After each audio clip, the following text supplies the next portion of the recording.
Hello, my name is Bateman, and this is When We Dream in Blessington Street, Basin, Dublin, Ireland. One day until tonight, are you going to die in the lonely dust? The poor should not have eyes. We should steal them. Disable any sort of emotion. They hear and speak what they want to. The money is not going to the people. How can I kill them?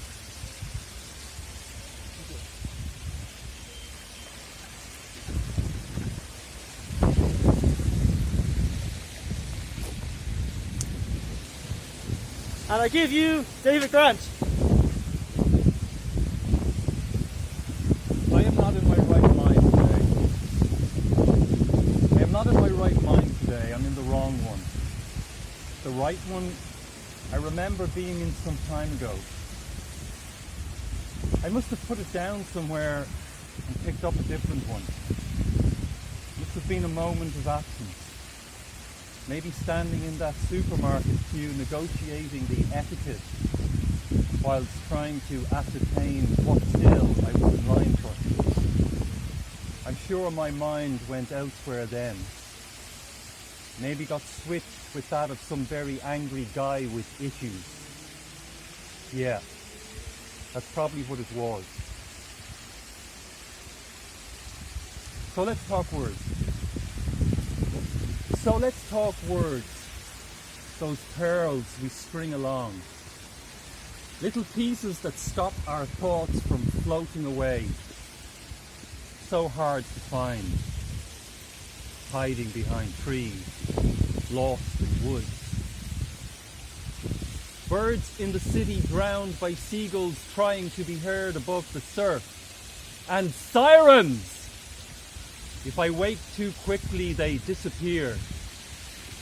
But sometimes you find a stream that turns your rambling into magic.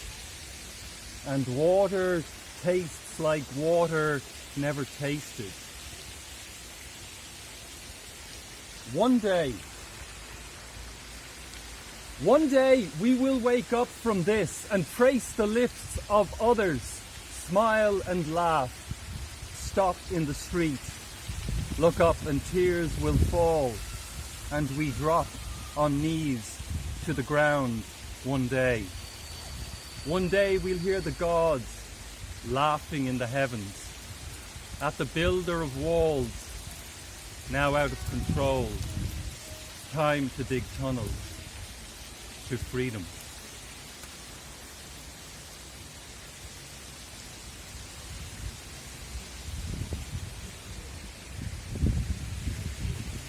And I give you Nithy Kasa.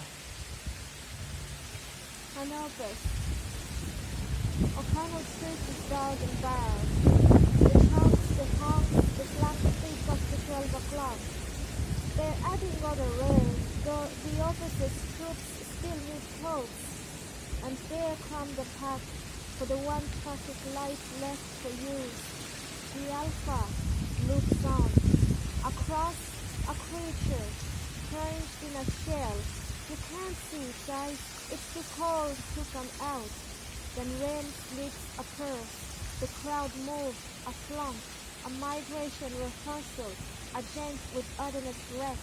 In him is a host. Of all that, then drops of wetness that, the pulse of a funnel cloud, a temple's eye peering, awaiting your jump into the trailing, puzzling thing that brought down no frame and silence, a prowler, teeth so dim, a ghost, a plump, wrinkled, a child, blind and cold. Before death came to it, in the garden of bones, the song of fishes are fleeing, the ash-myrrh pathway, where the yawning light hits the window pane, there is a leaf, young and green, staring at death as if it were no death at all.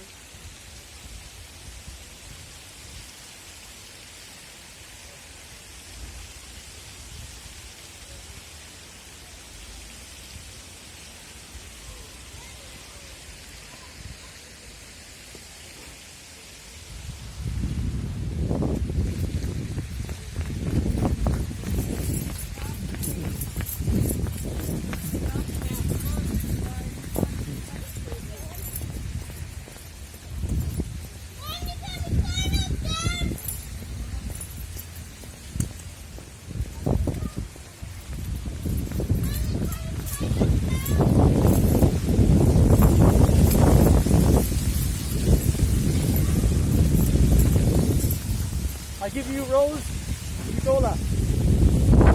Make haste. Hold on to your dreams or die, for what's death for dreams not realized? Conceive, believe, and wait and watch. Alchemy transpires between ticks and talks. Make haste, don't fear to fail, for what's fear but love not yet availed? We're all here not long, you see, the most must make of this journey. So I say once more, hold tight your dreams, and hush the lies that fear may scream. The truth.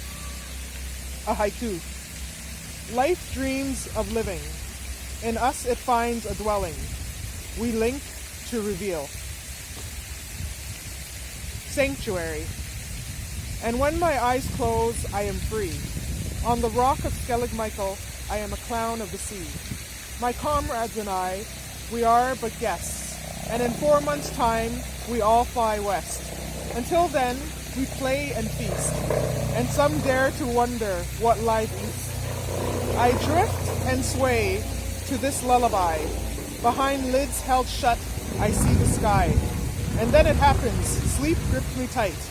What's imagined is real. Good night, good night.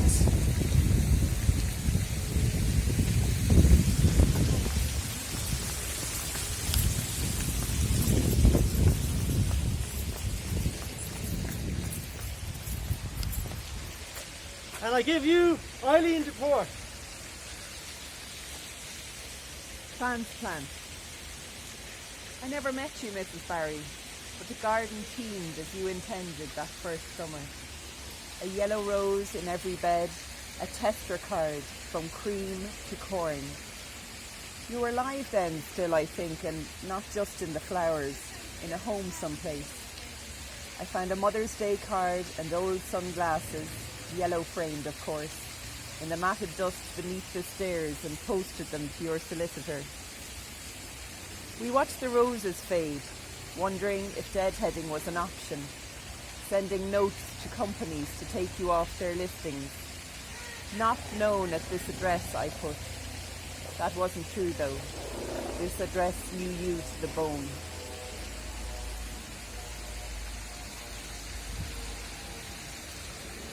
A meeting to approve the installation of hostile architecture. Heap cups and compostables dot the table. Eager coffee drops collect the plans of the areas they have most enthused on. Just one last aspect to agree before the paper roll and elastic snap of a green light project, the welcome commute home. The door is open and the artist ushered in. The building's front ledges, the architect explains, tweed cuffs circling as he picks them out with his pencil, will need something. Their smooth sandstone might make we feel a tempting bed. Silent assent. What could be done tastefully? What would you suggest? Studs are the cheapest, she begins, but risk a low-grade comfort. Furrowed brows. Ridges do a better job, but can be ugly. Puckered lips. Waves of steel are beautiful, but also nice to write on. A fronted touch. All in all, I would say the very best option is spikes. nods approvingly. You can't go wrong with spikes. Clusters of them, neat rows, illustrations, logos, anything can be achieved with spikes for a price. Optimistic watch checking. The architect adds the necessary indications to the drawings, extends a hand, will be in touch in due course to confirm the detail of the artistic design. I have one last poem on the topic of dreams. When I move to Stony Batter, I will be a poet. Begin each day with a lick of the nib at the Cowtown Cafe, before wandering the village, choosing fairy buns for 11s, a new head for the mop, a jigsaw from the charity shop. I will be the odd woman of Ockram Street. Scribble long hours in my garden on a bar stool salvaged from a skip, unnerve passing children, mumble phrases to the bees about their bumble. From my attic window near the moon, I'll survey south to the Liffey, west to the park, northwards to the far-flung knoll. Nod off after buckfast cocoa, wake the freckles-giving sun. Thank you.